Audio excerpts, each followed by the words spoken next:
यदि कृष्ण को जब भक्त की दृष्टि से देखा गया, भक्त ने जब कृष्ण को देखा तो वो भगवान दिखाई दिए।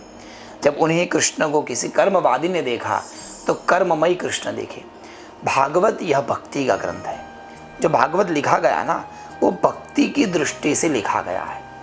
इस कलयुग में भक्ति क्या है, भक्ति की रक्षा कैसे, जैसे श्रीमद् भागवत में ही पहले ही भक्ति का उपाख्यान आता है।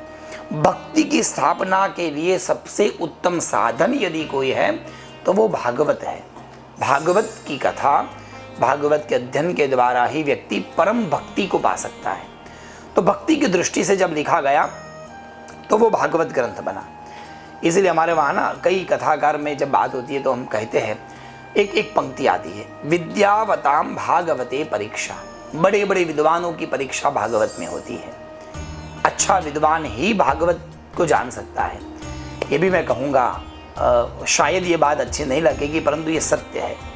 बिना पढ़े लिखे और बिना वेद शास्त्र पुराण और मूल भागवत को जाने बिना यदि कोई भागवत कथा करेगा तो ना तो वह कुछ पाएगा और ना ही उससे कथा सुनने वाले कुछ पाएंगे।